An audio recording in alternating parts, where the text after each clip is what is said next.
Welcome to the Painting Insights podcast. We have been working on something in the background. That's right. We've actually started a Patreon channel. For the last couple of months, we've had previous guests revisit the channel to give us additional content, everything from studio tours, sketchbook tours, talking us through the process of paintings and all kinds of additional treats, which you're exclusively going to see as a patron who supports the channel. So by supporting us on Patreon, you help the channel keep going. There's a lot of work put into this, from the video editing to the sourcing of guests. So you really help us find those guests and to put the content out. And we have lots of content planned for the near future. So the links for that will be in the description of this video and in the description on the podcast channels. And otherwise, you can go on to Patreon and type in Painting Insights Podcast and support us that way. Thanks very much. Enjoy the video.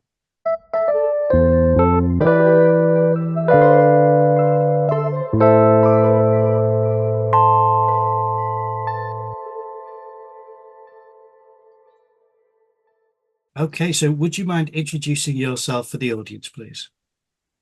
Okay, my name's Pete Monaghan. I'm a painter, full-time painter, and I teach part-time as well.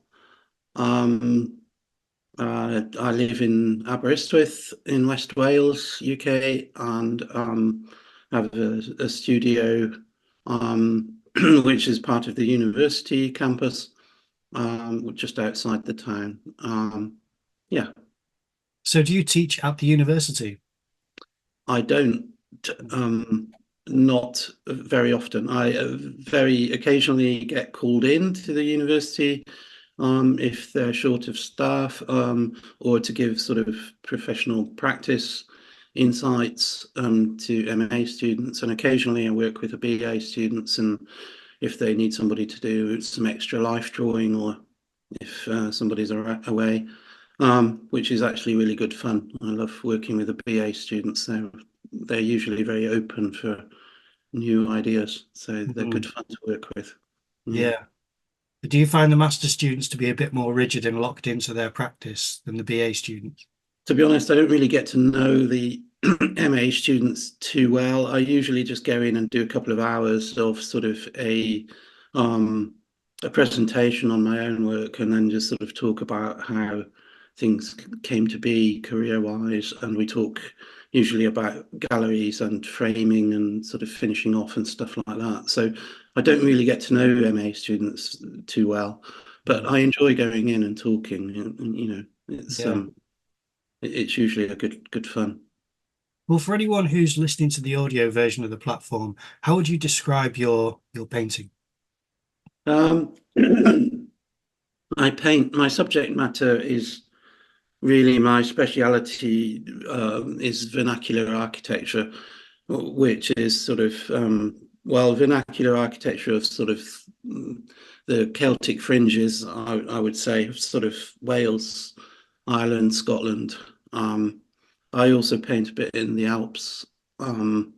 It's mainly architectural stuff, but very often humble, falling down buildings or industrial landscapes. I paint in acrylics on wood panel. I use quite a lot of collage. And everything I do really is essentially based in line work. So my background in drawing is what really informs my practice and is the absolute foundation of what I do. So line work, everything comes back to line work, really. That's what I really, really love. Do I understand correctly that you're drawing on top of the painting layer? You draw on top of that some lines? Yeah, I mean, very often I'll begin with just sort of drawing on cartridge paper, really messing about, freeing things up. So I draw in using water-soluble crayons. It's very similar to working in charcoal, except that it's more easily smearable. It's more easily movable with water. And I love, I'm coming from a watercolor background, I sort of love everything to be water soluble. And I feel that when I apply water into it, I can get the whole thing to sort of be in flux at the same time. everything feels like it's sort of moving around or malleable.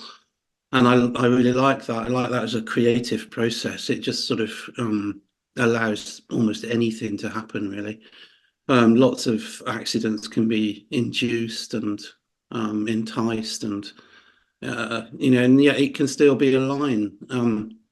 So I use a continuous line, and I draw standing up, and I use the sort of overhand technique where you'll sort of draw using the crayon in like a fist almost. I often use non-dominant hand, just to sort of push myself a bit further. And then, yeah, the line will sort of move into a tonal drawing automatically, into a tonal study.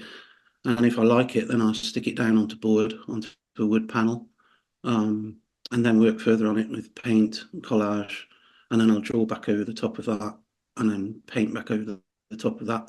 And so there'll be this process of sort of draw, paint, collage, collage, paint, draw, whatever, until it gets to sort of something like an interesting painting. Not a nice painting. I shouldn't have said that. Yeah, I'd we don't say do. We want tension and sort of good, strong compositions, really. So it's not nice. Is not definitely not the right word. I suppose it's all relative in a subjective term. I mean, I'd say it's a very nice style, but it appeals to me really because I like some of the angles as well, because I remember seeing Heavy Machinery that you'd painted at, I think it was the last exhibition at Finner Park, and the perspective was it must have been quite a wide angle image that you'd taken as a reference. I mean, is that something which you're drawn to as far as trying to get a nice dramatic angle to find the monumental style of approaching a kind of description of what you're looking at? Yeah, it can be. I mean, very often the buildings that I do are sort of flat on because it allows a lot of scope to play around when you get sort of further progressed into the painting. But you're right. I mean, the more dramatic image is would be the close up and almost the sort of looking up at something or taking something from a corner and really pushing things into a.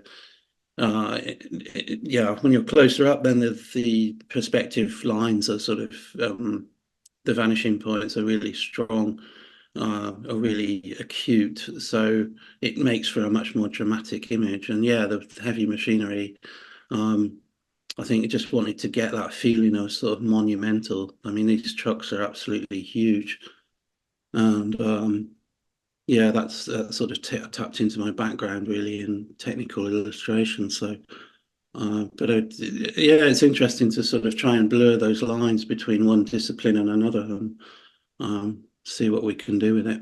Yeah. But yeah, the perspective can add to a really dramatic and much more tension than in the painting, I guess.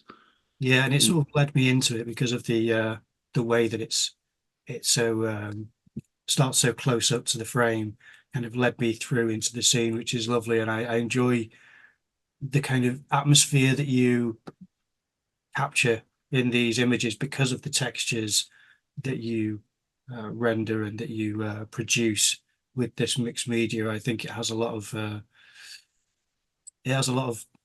the environmental conditions captured in that frame, which I really appreciate, as well as having really nice kind of color palette that complements this environment that you're obviously working.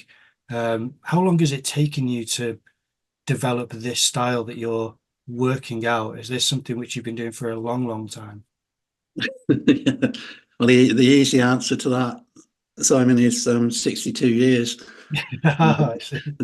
It's I do think that everything you ever do really is sort of in the mark that you make, isn't it? I mean, essentially, I know that sounds a little bit sort of hippie bullshit, but actually, you can't be somebody else, and the life that you've lived and the experiences that you've had inform essentially every mark that you make. And so my background in illustration, and I spent God knows how many years drawing on a drawing board and then on the computer, and making line drawings every single day, and then doing life drawing as well in evenings very often for years and years and years. And it does in some way inform what you do. You can't help it informing what you do. So yeah, I think that people in Ireland, they talk about miles in the brush, and miles in the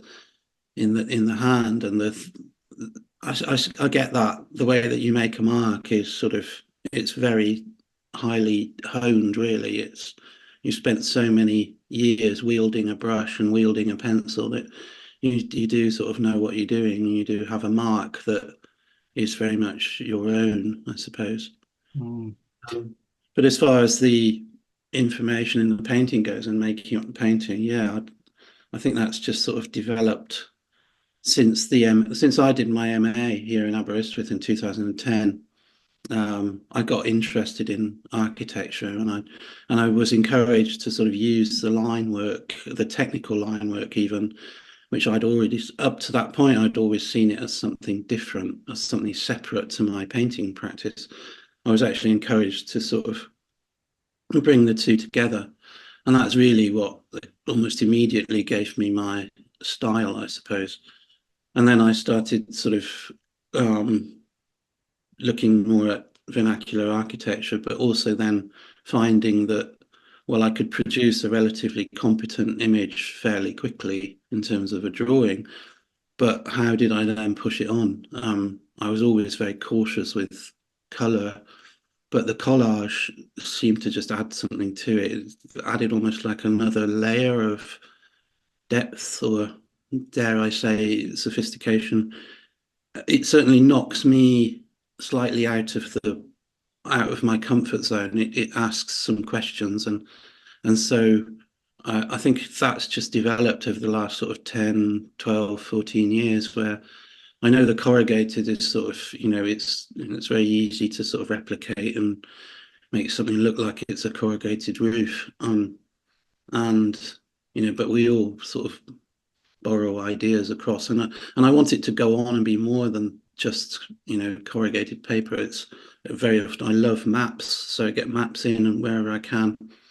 And then increasingly text as well, stuff out of magazines or printed out text myself, and just sort of collage that in. And I don't know, there's no easy answer to sort of how long does it take. It just sort of develops, and it keeps developing, and the next painting has always got to be better than the last one that I did. And that's the fascinating thing about art, isn't it? It's sort of unraveling your own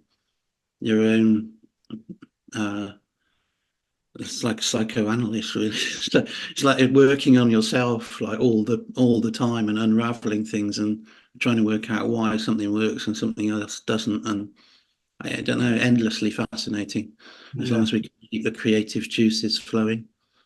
I suppose I was curious whether this had been a style that had occurred all of a sudden as a push outside of the more conventional landscape depiction. And yeah, I think you'd said that it started developing after you'd done your masters, which was what I was wondering, because I thought, I wonder if we looked back whether we'd see a safer approach to making an image.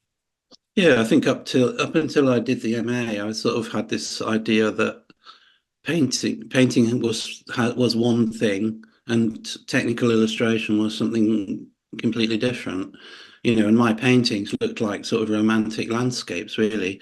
And yet I knew in my heart of hearts that that wasn't good enough. There was something else that needed to happen in there, something more than a romantic landscape, and bringing the technical illustration background into the painting genre and just sort of blurring the two and getting them to mix together is really what did it. And yeah, that did happen relatively quickly, but it needed the structure and the guidance of an MA to allow that to happen. I don't think I could have got there on my own, or at least a very intense period of working.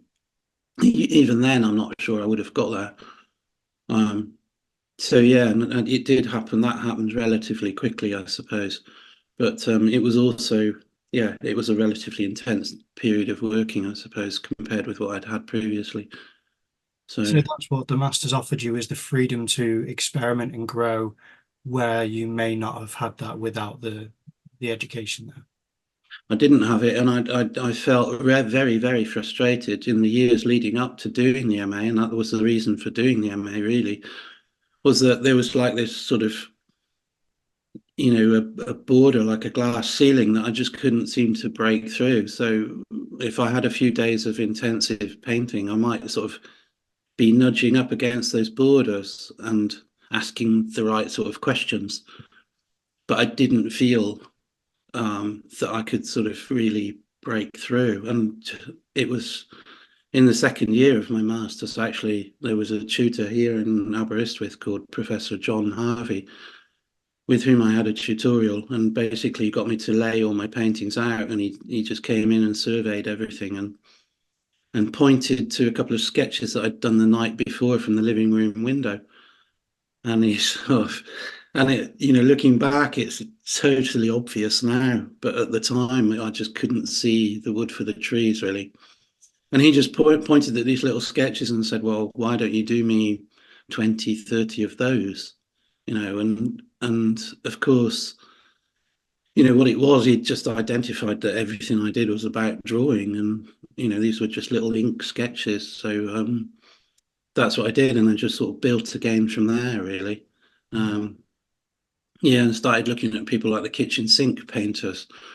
That sort of real humble, very, very basic, materially poor people working at miners, working up in Yorkshire, and I loved it. I loved the subject matter, and I loved the gritty grunginess of it, the down to earth, humble humility of it all. It was fantastic. So yeah, and it just sort of built slowly from there, I guess. Does it also feel as though you were crossing into almost a level of abstraction in your work, because surely it's adding distortion to areas which would have been more finely rendered and leaving that freedom to have a rougher finish on them, and using your non-dominant hand seems to be offering that more abstract approach. Is that how you feel? Yeah, I think there's I think there's that saying, all roads lead to abstraction. And I think it's like in music, all roads lead to jazz or something like that. It's like, yes, they might do, but I'm enjoying the journey too much to get there just yet. I don't want to get there just yet. It's just and having something as a sort of starting, as a jumping off point is just great fun. So I find it more fun to sort of play around with something than to actually sort of abstract it completely.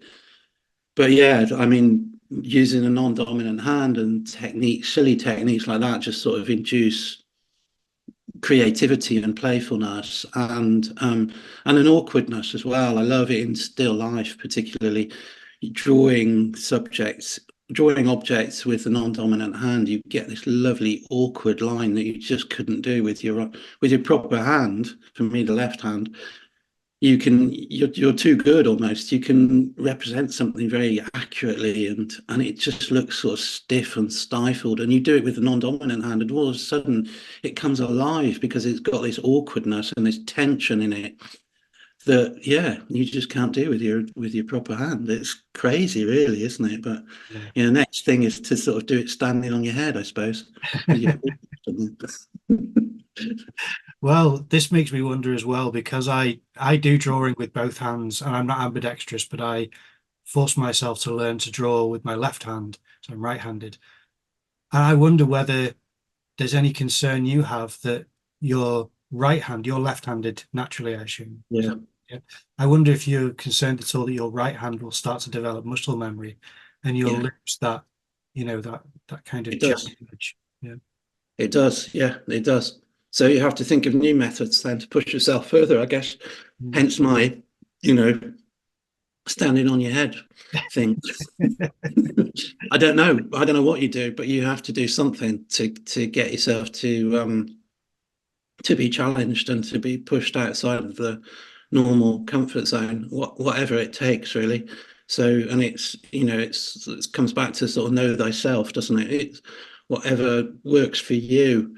Mm. So it might be different subject matter, it might be different materials. Yeah, it might be awkward positions, it might be, wearing sunglasses. I don't know what it is. It's Well, I've heard of artists taping a paintbrush on the end of a pool cue, and so there may be that type of Yeah, taking a run at it or working at a different size. yeah. The working really, really fast or really, really slow, or putting headphones on and turning the music up. There's just all sorts of stuff that you can try, and Mm. it's endless, really, I think. But it's yeah, even if your non-dominant hand does develop muscle memory to that degree that you become really, really proficient, and it's not got the awkwardness anymore. It's still good fun. There are still so many things to do. So Mm. I think it's sort of endless, isn't it? It's like creativity begets creativity. It's like the more creative you are, the more you work at the edge of your sort of creative practice, the more creative you can become. And that's what, I think jazz musicians are like that as well. They're trying to work sort of intuitively, and once you've done it a few times, then you become better at working intuitively or working together with a group of musicians, perhaps. I don't know. Well, another thing that dawns on me is that I think you're only our third acrylic painter on the podcast. And I've Really? scoured, yeah, to try and find more, but every time I find an artist who I like the work of and I look at what they've used, it's predominantly oil. What is it Yeah. that drew you to using acrylic paint? The natural progression from watercolor. That's very simply it. I've tried oil and I don't get on with it. I need water. I need water as like a medium to make things fluid, to make things flow. I seem to have a slight allergy to oil. The last time I tried them, I started getting very itchy and runny nose and stuff like that. So I think there may be something there that just triggers some sort of allergy in me as well. I love acrylic. I love the versatility of it. That's simply it, really. I think I was working for many years in watercolor, and I just felt like there's like a limit of what you can do in watercolor. I think, pure watercolorists would probably contend that, but I do think that when you go into acrylics, you can still use them in a watercolor fashion, but you can also then start using impasto paint and modeling paste and heavy collage and do ridiculous things with it. Gouge it with a screwdriver and sand it back and all sorts of stuff. And I love that. I love that versatility. So Mm. yeah, it is. I think high quality acrylics, golden or Liquitex or stuff like that is like it has got the pigmentation that oil's got these days. It hasn't got the same feel of oil with that lovely luscious sort of creaminess, but it's got some other of the qualities, and the qualities I like. Yeah, it's the wateriness. Yeah. And do you do plein air at all? Do you take out your paints in the No, world? No, you never no. tried plein air, no. I might not seem it by much time, much too shy to work outdoors, I think it's logistically it's yeah, probably maybe I should, but I tend to be really impatient, so I sort of go out with this sort of tiny sketchbook that I can fit in my back pocket and a fine liner pen, and that's it basically. And I do these very quick sketches outside. I'm very impatient as a sketcher, and I like the openness of just having a line drawing and bringing that back to the studio, and then I feel freer then to reinterpret that in any colorway that I want, or to sort of end up leaving the drawing completely at the end of the day. Mm. Um, I just allowing the painting to go off on its own tangents, or better still, starting with 2 or 3 paintings at the same time from the same sketch. So I Yeah. know Cuffin Williams was did that. He used to paint plein air, and then eventually, I think possibly because of age as much as anything else, but when he started just sketching outside and returning to the studio with the sketch, then he said that he found that he was freer in a studio. I mean, one, because nobody's going to watch you, but also two, because you're just working from an open line sketch and you can feel a bit freer. Having said that, I'm sure that there's a lot of good stuff to be said about plein air painting and that sort of immediacy of actually being in the landscape, and probably I ought to do that.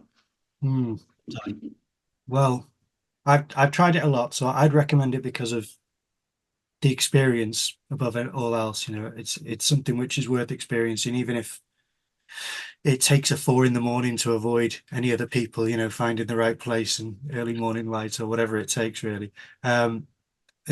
But I will say you do avoid what I experienced yesterday. And I told you that yesterday I was in Beth Gellets, so I went for a very long walk from the place where a friend and I parked, and she's a landscape painter, and I had a big bag full of paint supplies and everything, and walked for miles.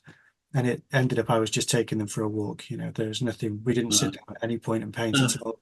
But that's happened more than once. So yeah. that's something which you avoid, because sometimes you have every intention of painting and it just doesn't. The moment doesn't capture you. You know, so you just end up for a walk with a heavy bag. But there we are. Yeah, it's a lovely experience if you can find peace somewhere.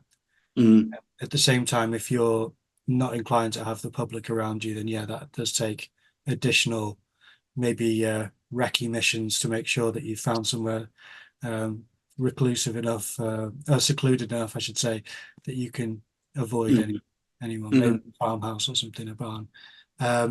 But where do you find your subjects? Because I do see these lovely barns and tractor vehicles. Is it farms near to you, or is it just do you go traveling to find these locations? They yes and no, really. I mean, I find there are so many barns and farmhouses around, even around here, not even just in Wales, but in Ceredigion. There's a lifelong amount of subject matter here for me within probably a 20-mile radius. It's just absolutely incredible. And then looking at things from different angles. Or at the moment, I've just been working on a project, really.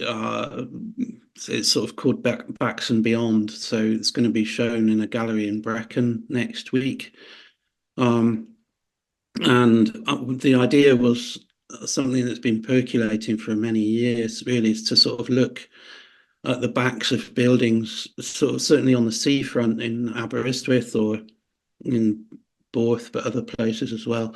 You get the facade of the sort of front is nicely painted and nice sort of looking entrance and all the rest of it. And around the back, you get the fire escape and the tradesmen's entrances and the bins and the car park. And I just wanted to look at buildings from the back, just because I like that sort of awkwardness and that being a bit obtuse. Just, yeah, it's interesting. So that's what I've just been working on now. And this, even with that project, it's like I've produced like 12 paintings or something, but it's endless. I mean, there's so much that you could do on it. That's not really about a vernacular at all. That's just about sort of looking at tradesmen's entrances, I guess. Yeah, some fascinating stuff around in Wales, and some of it's so grubby and lovely. Yeah. It's not all polished and painted and bloody kempt, which sort of, that sort of thing just drives you mad, really, doesn't it? Wales is. Mary Lloyd Jones said once in an interview, she was asked by somebody, I think it was a Norwegian woman. We were looking around the old college, and this woman said, "Oh, you're Mary Lloyd Jones. I love your work, and I love Wales, but half of it's falling down." And Mary Lloyd Jones said, "Yeah, that's what we like about it." That is nice. There is an honesty that you're seeking out then with your work, because the facade is just the presentation at the front. It's almost like how we present ourselves in public compared to the honest self that you know at home, where you're not out and about trying to show a version of yourself that's a bit less sincere. And is that part of this, as you mentioned earlier, psychoanalysis of it speaks to who you are as a person, that wanting that reality and that kind of raw, gritty, Yeah. honest version of who people are and where we live, really. Yeah, I think ultimately everybody is trying to sort of look for truth, and I know it's a biggie, but ultimately, whether you're a portrait painter or whether you're a landscape painter, or what is it we're trying to get to? And I think ultimately it's just about truth, and yeah, it's difficult, isn't it? But that's why we keep going, and yeah, it's some form of sort of working through your problems. I mean, who else, sets up a canvas and starts sort of painting without, we're sort of setting it all up ourselves. We could paint anything we want. There is no limit, abstract or any genre. And then what is it that keeps driving us and making us want it to get it better? Why is it not good enough? Why can't we just represent something accurately and say, well, there we are. There's a pot that I've drawn, and it looks like the pot I wanted to look like. Why am I not just satisfied with that? Why do I have to then feel that I have to make it sort of dance and sing and do jiggly things and be abstracted, or change the colors on it and make it interact with something else? Why do I do that? Why don't I just leave it alone? And it is about sort of truth seeking and making it more than just something mundane. It's about making it exciting, and going through that process of doing that is something about sort of unraveling things and looking at things in the bare light of day and asking why it needs to be a bit more, or yeah, and it sort of gives us that resilience in life that we possibly otherwise don't. It's difficult to find, and I think that's what sort of art students get sometimes, isn't it? That other people don't get, is they get that sort of resilience, that ability to unravel things, take things apart, stick them back together again, and think on the spot as well, and be creative and change things around, and not be afraid of failing. And so yeah, I think they learn a sort of skill set that is slightly different to other relatively straightforward subjects. I don't know if you get that if you're learning sort of science subject or something. I'm not sure. I know scientists are supposed to be very creative and supposed to ask a lot of questions. Not quite sure how true that is, though. I interviewed a scientist as well last week. If I would have interviewed you first, I would have been able to ask her whether that was her experience. But there we are. Next time I speak to her, I'll pose that question to her, because she makes art as well. That's why I interviewed her as scientist and artist. Yeah, good combination, probably. Yeah, possibly. I mean, I'm wondering now, because you mentioned this exhibition for next week, how long is that running for? So it opens on the 22nd of May, next Wednesday, and it runs until the late June, I think. And that's at a gallery in Brecon called the Found Gallery. So that's my first foray there. They don't really have gallery artists. They have like themes. And so, yeah, this Backs and Beyond has become a bit of a theme. And I think there are 2 or 3 artists showing there, some sculptor and a potter.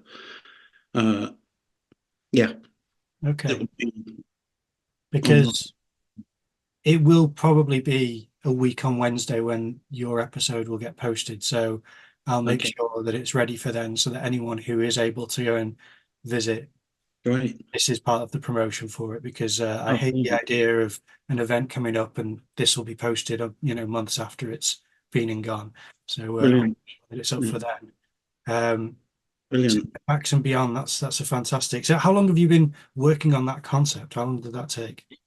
Well, it's sort of been percolating for years and years and years, but I've never done anything about it really. And then this time with this project, with this exhibition, I just thought, well, this is the ideal opportunity to actually, do something about this project or this subject. And now that I've sort of done enough paintings for the show, I'm sort of at the stage now where I just think, well, I could start the project properly now. It's just like you never quite feel like you've done it justice, but I suppose it's endless as well. There's like yeah, there's just so much there. I did some lovely, um, interesting sketches from in Aberystwyth. We have a Tesco's that's been around for a few years, and there's a on the top of Tesco's there's a, a car park, and it affords a really lovely view over the town. Surprisingly, it's Mm. the tourist highlight of Aberystwyth is a Tesco's car park. Just so you can look away from it. Yeah, yeah, you're not looking at the Tesco's anyway. You're looking over Yeah. the town, but you get a really interesting perspective on the town. So I did a couple of sketches up there, and then a couple of sketches from the bottom of the car park, sort of looking towards the sort of same views, same buildings, but different angle. Mm. And I really wanted to do those as well, and I just haven't got around to it. And so they've stayed as sketches, unfortunately, and not been translated into paintings.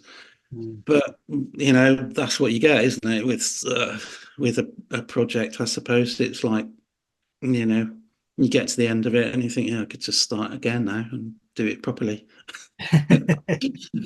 Isn't that the truth though? Isn't that what artists do? I thought that artists did a show and then the next show is kind of built on the previous one, and it Yeah, keeps kind of snowballing because yeah, I feel as though that's because I did an exhibition last year that was part of a collaboration, but I feel as though now that my collaborator has moved down to the south of England, it's my job to pick up the exhibition and carry it forward at least one mm, step or so to mm. try and exhibit again at the end of this year or maybe next year.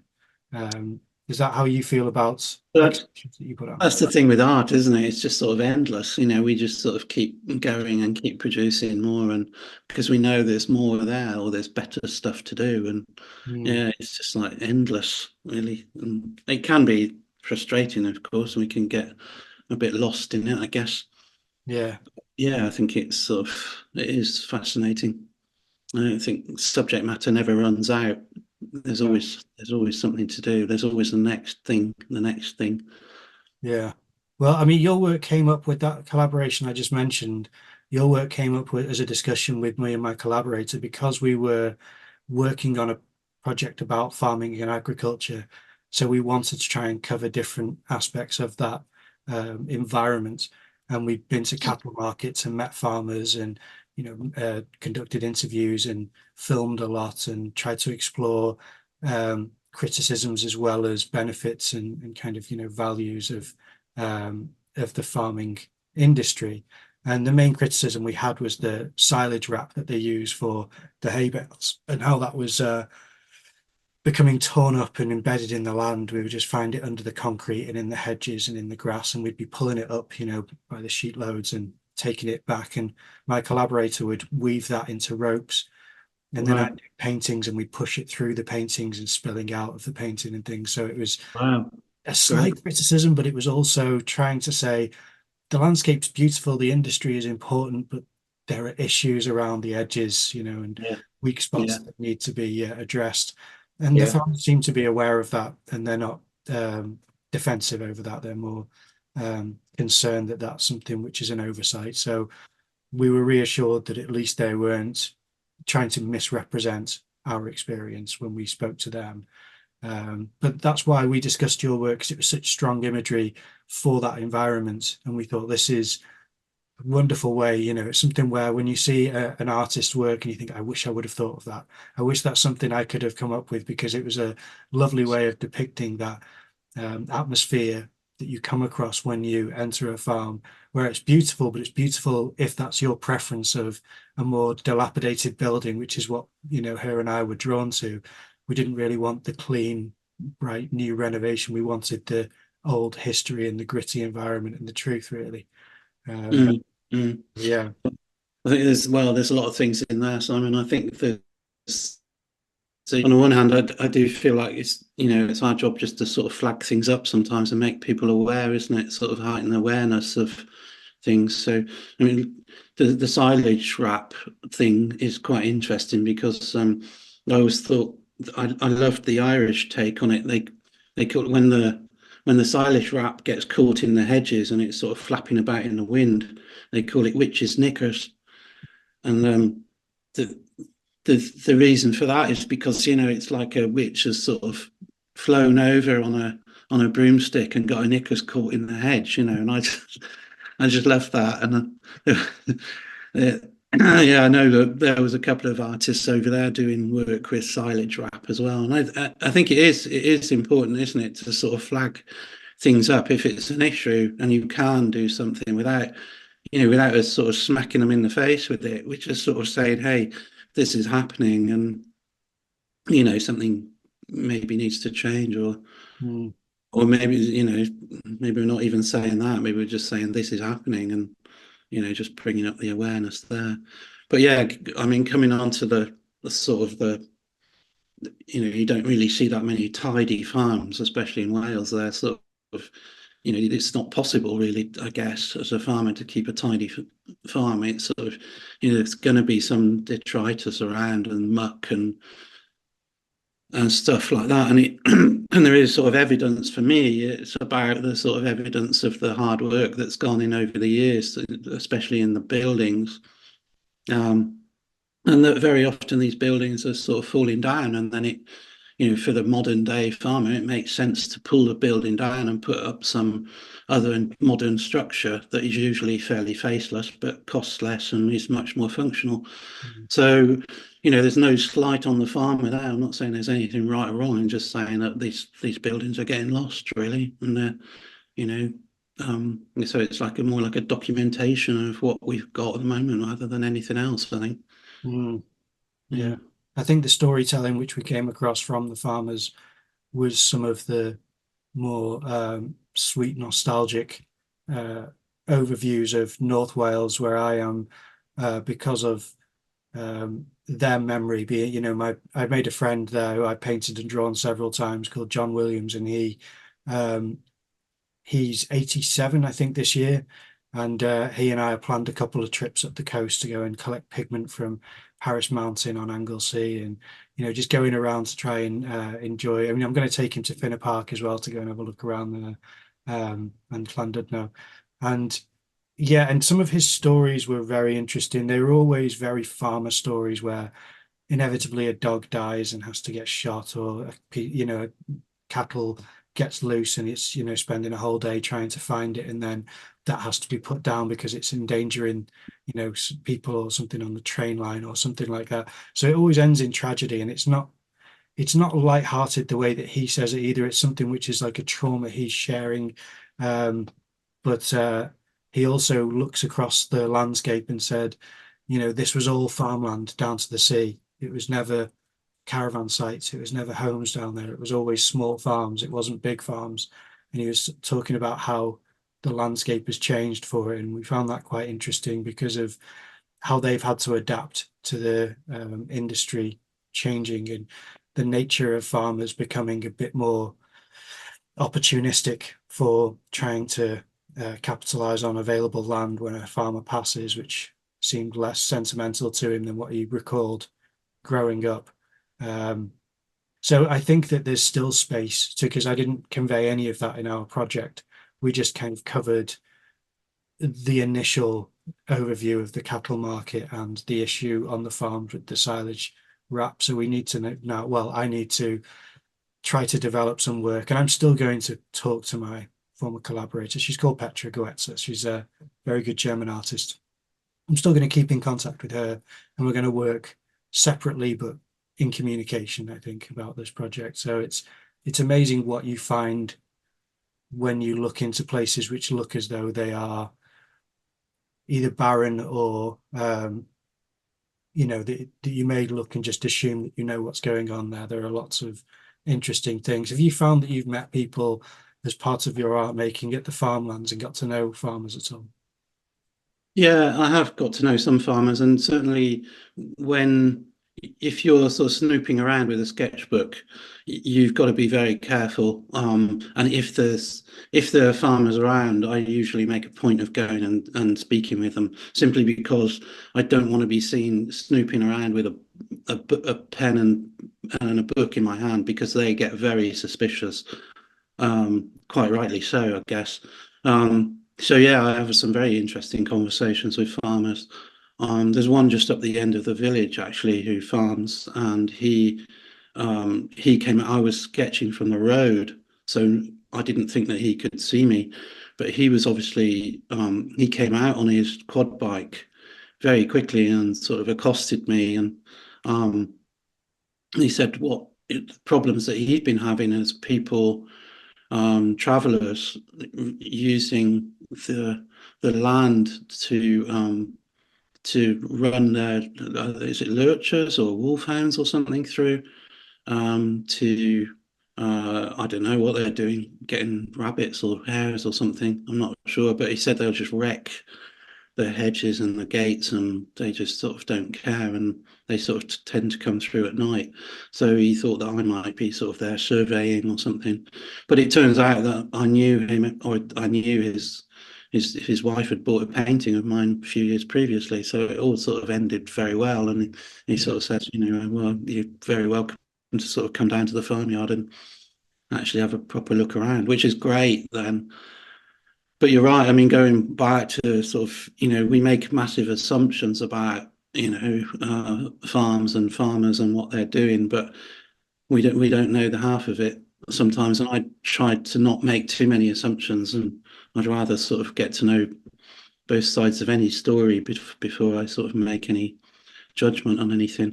There's all the history to consider, isn't there, and all the past and the way that the things are changing, and their hand being forced by corporate deals and fertilizers and machinery and politics.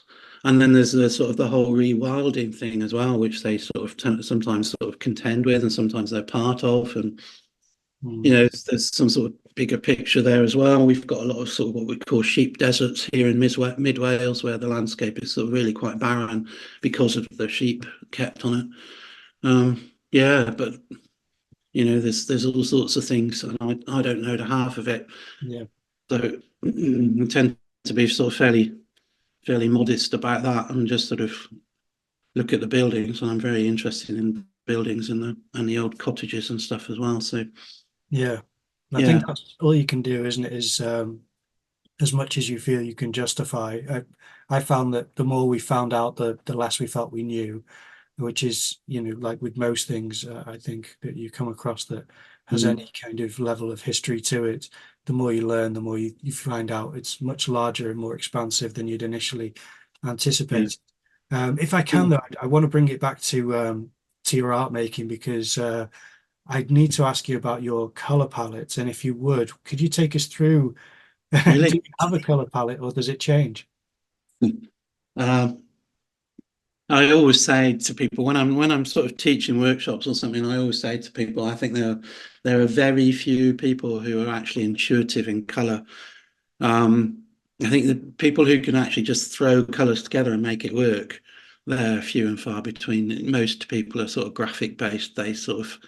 They're like me. They sort of draw and then color in, really. So I think my color choices are quite selective and quite thought through. I don't tend to do anything intuitively in color. Yeah, I like color. I love color, and I love trying to push it. But yeah, generally, I just sort of use colors that I know work. Or I think color theory gets very quickly, very complicated very quickly. So I mean, it's one thing to sort of look at excuse me, to look at a sort of color wheel or make a color wheel for yourself, but then to sort of understand about sort of tone tints and shades, and you know, it's not so easy. And I tend to use a color and then sort of use a dogleg complementary or a split complementary. So I like, obviously, for the sort of rusty tin, I like to use like a burnt sienna, or even these days a transparent burnt sienna or a transparent red iron oxide or something like that really sort of glows, and then sort of pair that up with something that's in the sort of blue green sort of turquoisey muted range, I guess. Because I'm not thinking that you have kind of, I feel as though I see earth colors that you use. I mean, it all makes sense because it's thematically aligned with your subject matter. Because I feel as though I see I feel as I could be wrong, but I feel as though I've seen flesh tint on some and earth tones and cool greys and things like that. Does this make sense? Yeah. Yeah, I mean, occasionally you get bored with your color palette, don't you? And then I try to mix things up. I mean, a couple of years ago, I had a show at Finner Park where I did about a third of the exhibition was sort of where I was trying to do some sort of pop art stuff. So I had like an ice cream van in there, and I had sort of icicles, popsicles, ice lolly type things, and ice cream cones and stuff like that.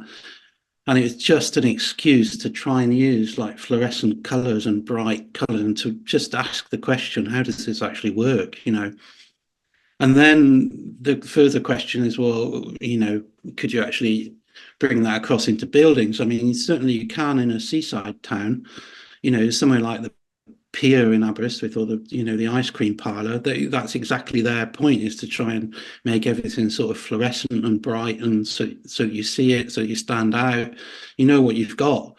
Mm.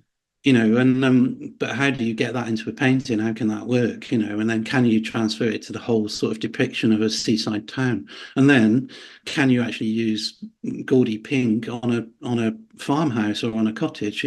They're very often painted pink. They would have been like a red oxide or a muted red oxide, a lime color in the past. So why not try it? Mm. And just ask some questions with it and see if you can get it to work.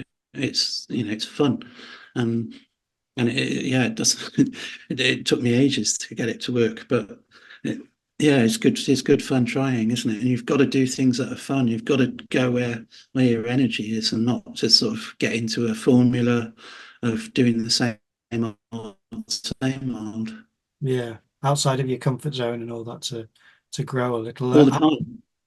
Yeah. Working at the edges of your practice all the time. Otherwise, it just like, it's all right becoming known for sort of doing vernacular architecture, but you could produce 100 paintings of the same, and you'd get, as an artist, you're bound to get bored with it after about the second one. But also, the energy goes out of the work. So people, we think, oh, buyers, yeah, don't necessarily know what they're buying, but they bloody well do. They've, you can put up an exhibition of 20 paintings and so on, that one's a bit, didn't give that one much effort, or that one's not very good, and it's the one that doesn't sell, or you try something new and you think, oh, I'm not sure about that one, and it's the first one that sells. It's just because it's sort of lively and fresh and the energy's good in it. So I do think that we need to keep things fresh, and again, it's like music, isn't it? You don't just sort of keep playing the same jazz standard in the same way. You keep enlivening it, keep mixing it up and moving it around and shifting it and putting a different slant on it. Mm. Do you play music yourself? I don't, but I can see a guitar in the background of your place, and I love the way that musicians describe music, because music's like an abstract art form. How do you actually describe a sound in words? And I think they're wonderful at it. There's, we visual artists have something to learn there, I think, in terms of sort of articulation. Mm. Yeah, they're very clever at. I listen to Radio 3, and there's a guy on there called Tom Service who's very, very good at sort of describing sounds in word. Mm. Yeah, I think there's a lot of crossovers anyway, a lot of parallels. It's funny you say that because I watched a film, I think it was last month. I've watched so many films. I think I've watched 82 films in the last 3 months. And one of the films I watched was they're mainly foreign films. I love foreign cinema. And one of the films I watched was about a blind man who was tutoring a young woman. And she said to him, they were talking about painting and color. And she said to him, how do you, he'd gone blind in his life. He had sight before. And she said, how do you describe color to someone who's never seen, who's always been blind? And he said that I do it in music. He said, so a blue would be a C sharp, and he starts going through the chords, Mm. different notes to describe Mm. color. And I just thought it was the most wonderful analogy to explore. Mm. So yeah, Mm. it's funny you should say that, because it is a very abstract way of considering balance and counterpoint to certain sounds. Well, it works in reverse as well, doesn't it? That's like, how we're all influenced by music, how we, especially in the UK, actually, people just love music and they love listening to radio. And some people have got radio or headphones on all day long. And I found that a couple of years ago, I bought myself a pair of these Bluetooth speakers, not speakers, sorry, um, what are they called? Headphones, I think. Yeah, yeah.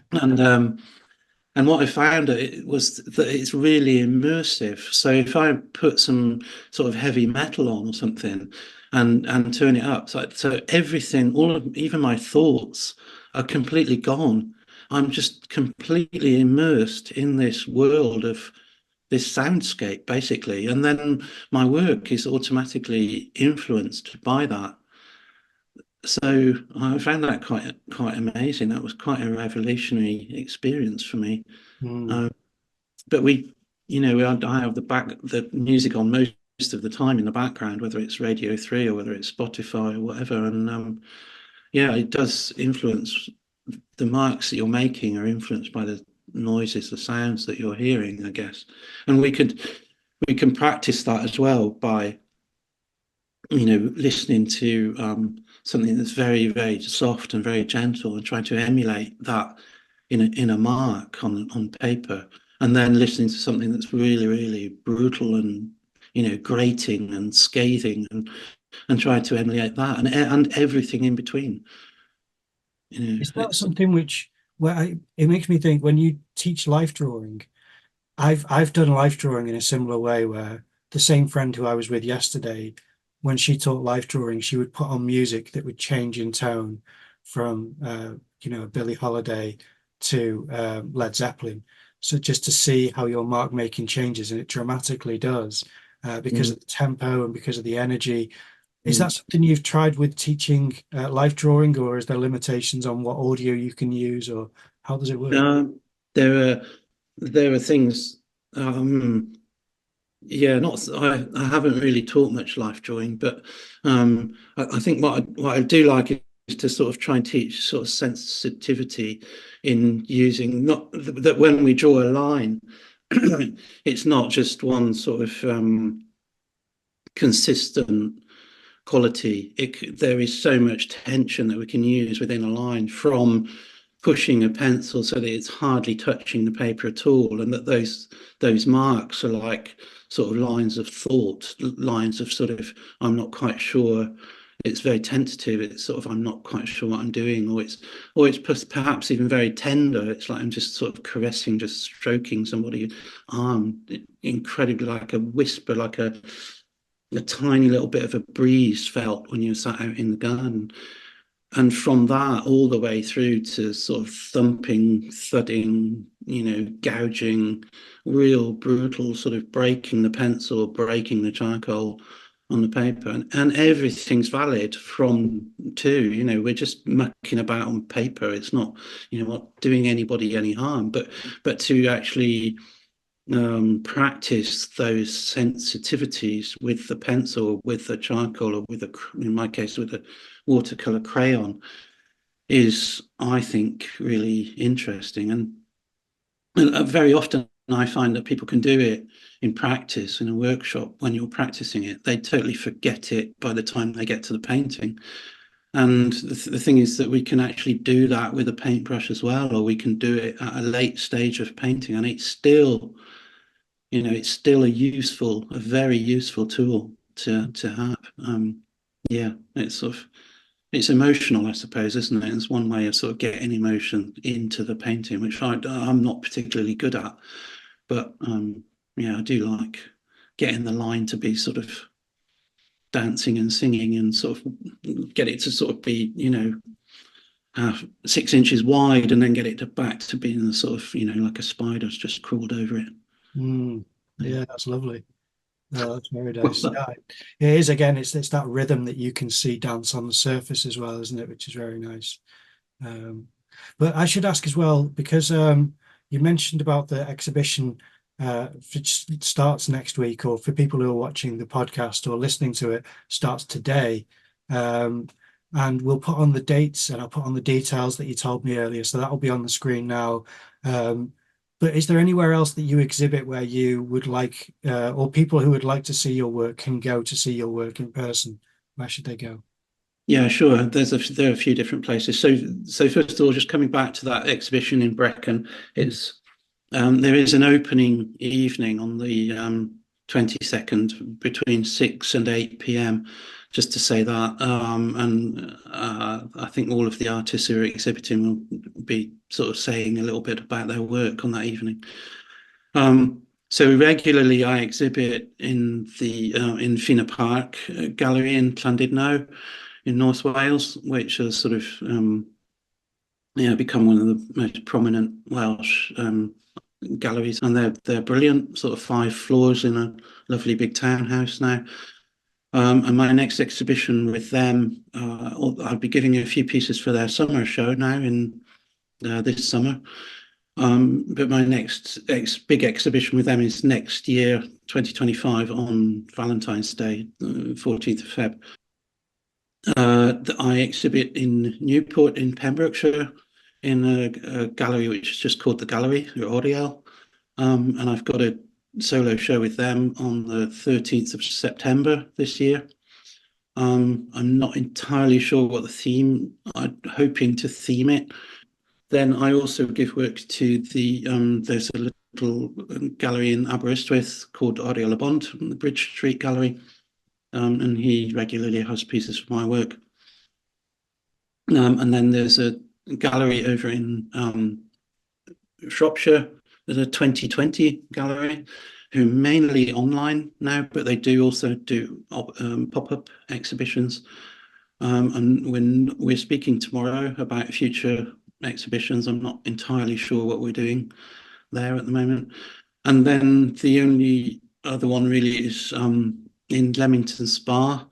I have just given some work to a gallery over there called Pavilion Gallery, who are quite edgy. There's a lot of sort of grungy urban art that they're showing, and we're sort of in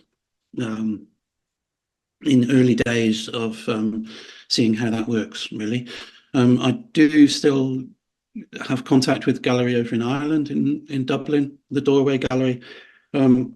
Things changed quite a lot there due to Brexit and due to COVID, and just sort of holding off there a little bit and just sort of seeing how things develop. So yeah, that's about it. That's about it. That's a lot of galleries. It's enough. Yeah, it's enough. What's that, 6 galleries, is it, or something like that? Yeah, something like that. But I do find it sort of 3 or 4 are really sort of as much as you can possibly really realistically supply. I exhibit in 4 places, but I only have something like 3 pieces in one gallery, 2 pieces in another. I mean, one place where I exhibit, I have something like 15 pieces, but otherwise I keep it very minimal. And it's only because it was the farming project that's now been housed in one place. But yeah, so I don't know how you can, be so prolific to keep churning out work for that, because it's so difficult to keep up with that work rate. I think it's really impressive. I love it. Really good. Well, people work at different rates, don't they? Some people work on small pieces and produce quite a lot, and other people have sort of big pieces that take 3 months per one piece. And I'm more critical about what stuff I actually give out, because I'm just not willing to sort of give stuff out that I don't think is good enough anymore. So yeah, quality control's changed. So how about scale? Is that something which have you ever gone quite large? Because I think I see your work as fairly medium sized in scale that I've seen. Have you gone ever? I mean, the biggest that I do really at the moment, I've got a piece on the go at 75 centimeters by 1 meter 50 wide. So that's quite large. Yeah, it affords a slightly different way of working. And then I've got some other pieces in this upcoming show that are just 20 by 20 centimeters, so quite small. And I like that tension between sort of working really big and working really small. It just sort of challenges you in a different way, doesn't it? I think, and the small pieces I tend to sort of use quite a lot of collage and use quite impasto, quite thick paint. On the big pieces, I sort of tend to use hardly any collage and quite watery paint and a lot more drawing, or possibly acrylic ink to actually draw with. So yeah, it's sort of yeah, it just affords a different way of working, and it's interesting, isn't it? Sort of working, changing the scale Yeah, challenges you. So yeah, absolutely. Well, for oh, people, weird. Why do we need to keep challenging ourselves? We're so weird. never satisfied. There's no Never. comfortable, is there? You get something that works and you just change it. Yeah. There's like an inherent guilt to being comfortable. So Yeah, yeah, yeah. so yeah, no, it's good. It's makes it exciting, I think. But It does. Yeah, it I was makes going to it. ask for people who aren't able to see your work in person, where should they go to see your work and to support you online? Because we will have international viewers and listeners. So where should they go? My website is probably the first point of call. So that's PeteMonaghan.com. So you've got to make sure it is Pete and not Peter, because that's a different guy. He's over in Dublin. So it's PeteMonaghan.com. And from there, you can link to my Instagram account. That's probably the most lively and most up to date is my Instagram account. And that's where I'm posting about shows and about sort of new work and stuff like that. Yeah, I'm not great at sort of posting regularly, but I do if there's an upcoming show or something. I'll be posting now, sort of probably 4 or 5 pieces in the next week, um, because of the show coming up in Brecon, and yeah, and then there'll probably be a bit of a lull in posting anything for a few weeks, but Well, there's yeah, already a large body of work that you've uploaded onto there for people to see and yeah. appreciate. So Yeah, there's plenty of work on there, and you can also see progression because I think I started posting on Instagram about 2018 or something. So mm, there's like 6 years worth of work on there, and you can definitely see progression, and you can see a little bit of life drawing and a little bit of sort of how, you know, these are places that he teaches at or whatever. So yeah, fantastic. there's a And if bit. international viewers or listeners want to purchase your work, is that possible to do on your website? And can they link that through Instagram as well, or where should they go for that? The difficulty with purchasing directly from me is that I just don't often have very much available. So, if people come directly, I can sort of try to offer them something. It rarely works, quite frankly. It usually it's better for them to go to the gallery. So if they go to my website and just sort of link to the galleries and see what they've got available. I think Fina Park have sort of 4 or 5 or 6 pieces available at the moment. Some of the other galleries have work available, not all of them at the moment. And I have very little that's actually available in the studio. Somebody came, a local person came last Friday and wanted to look at work, and it's quite difficult to find stuff that I can actually say, yeah, this is available now and it's finished. There's hardly anything because it's all immediately earmarked for a show. Um, yeah, it's just the way. It's just the way I tend to work with everything sort of last minute. I don't tend to have stuff sort of a year in advance finished. I'm just not that. I wouldn't say not that organized. It's just not the energy's not right for me. It stifles me if I have too much done in advance. I have to sort of work right up to the last minute almost.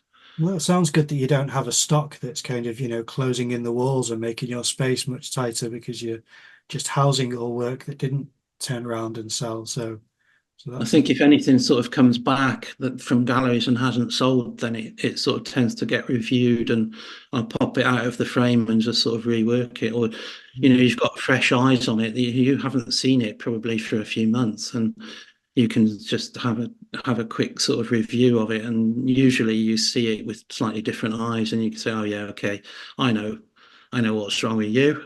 Yeah. You need a bit of rework. The composition's not right, or the colour's not strong enough, or and you can sort of rework it, and then it'll all open up and become a completely different animal, and yeah, you can pop it back in the frame again, or trash it completely.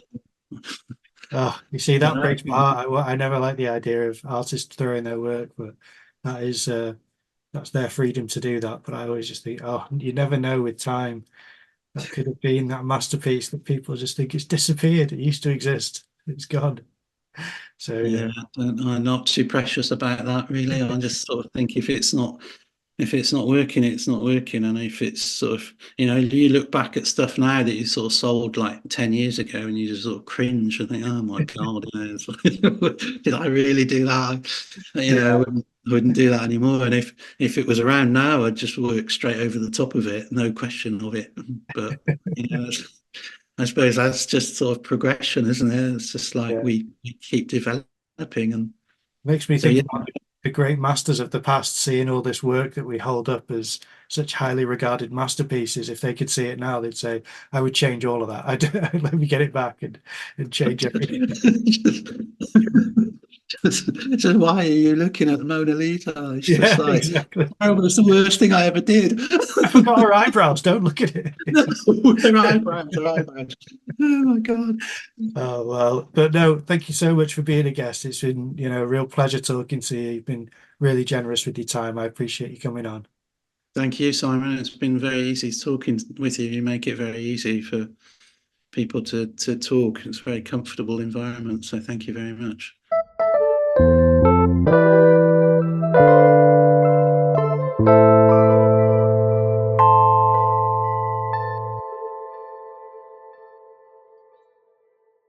Well, we hope you enjoyed that episode. If you can support the podcast by leaving a like or a comment down below, that would really be great. But what we'd really like is if you're able to leave a review on the podcast channels, wherever you listen to it or download it, because that helps us get spread around the internet so that more people have access to us and able to see what we're making. Also, follow us on Instagram, and we'd really appreciate it if you like and engage with our posts. Help get the podcast better known. Thanks for listening.